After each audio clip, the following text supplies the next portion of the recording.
ಯಾರು ಎಜುಕೇಟೆಡ್ ಅಥವಾ ಶಿಕ್ಷಣವಂತರು ಅಂತ ಅಂದರೆ ನಾವು ಇಮಿಡಿಯೇಟ್ಲಿ ಡಿಗ್ರಿ ಮಾಡಿದವರು ಇಲ್ಲ PhD ಮಾಡಿದವರು ಅಂತ ಥಿಂಕ್ ಮಾಡೋಕ್ಕೆ ಸ್ಟಾರ್ಟ್ ಮಾಡ್ತೀವಿ. ಆದರೆ ಭಗವದ್ಗೀತೆಯಲ್ಲಿ ಕೃಷ್ಣ ಏನು ಹೇಳ್ತಾನೆ ಅಂದರೆ, ವಿದ್ಯಾ ವಿನಯ ಸಂಪನ್ನೆ ಬ್ರಾಹ್ಮಣೆ ಗವಿಹಸ್ತಿನಿ ಸುನಿಚೈವ ಸ್ವಪಾಕೇಚ ಪಂಡಿತ ಸಮದರ್ಶಿನಃ ಅಂತ ಹೇಳ್ತಾರೆ. ಅಂದರೆ ವಿದ್ಯಾ ವಿನಯ ಸಂಪನ್ನೆ, ಈ ವಿದ್ಯೆ ಮತ್ತು ವಿನಯದಲ್ಲಿ ಯಾರು ಸಂಪನ್ನರು ಅಂದರೆ ಬ್ರಾಹ್ಮಣೆ ಗವಿಹಸ್ತಿನಿ, ಒಬ್ಬ ಬ್ರಾಹ್ಮಣ ಆಗಿರಲಿ ಅಥವಾ ಆನೆ ಆಗಿರಲಿ, ಸುನಿಚೈವ ಸ್ವಪಾಕೇಚ, ಒಂದು ನಾಯಿ ಆಗಿರಲಿ ಅಥವಾ ಯಾವುದೇ ಪ್ರಾಣಿ ಆಗಿರಲಿ, ಸಕಲ ಜೀವಿಗಳನ್ನು ಯಾರು ಪಂಡಿತ ಸಮದರ್ಶಿನಃ ಅಂದರೆ ಯಾರು ಸಮಾನವಾಗಿ ಕಾಣ್ತಾನೆ, ಭಗವಂತನ ಅಂಶ ಎಲ್ಲರೂ ಅಂತ ಕಾಣ್ತಾನೆ, ಅವನು ನಿಜವಾದ ಪಂಡಿತ. ಇದನ್ನು ಮುಂದುವರಿಸಿ ಚಾಣಕ್ಯ ಪಂಡಿತರು ಹೇಳ್ತಾರೆ, ಮಾತ್ರಾವತ್ ಪರದಾರೇಶು ಲೋಷವತ್ ಪರದ್ರವ್ಯೇಶು ಅಂತ.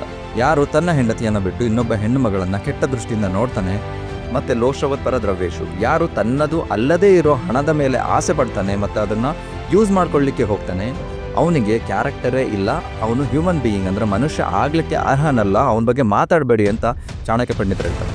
ಯಾಕಂದರೆ ಒಬ್ಬರ ಶಿಕ್ಷಣ ಅಥವಾ ಎಜುಕೇಷನ್ ಅವರ ಬಿಹೇವಿಯರ್ ಅಂದರೆ ನಡತೆಯಿಂದ ಗೊತ್ತಾಗುತ್ತಂತೆ, ಅಂದರೆ ನಡವಳಿಕೆಯಿಂದ ಗೊತ್ತಾಗುತ್ತಂತೆ. ಮತ್ತು ನಿಮ್ಮ ಪ್ರಕಾರ ಎಜುಕೇಟೆಡ್ ಅಥವಾ ಶಿಕ್ಷಣವಂತರು ಅಂದರೆ ಯಾರು? ಕಮೆಂಟ್ ಮಾಡಿ. ಹರೇ ಕೃಷ್ಣ.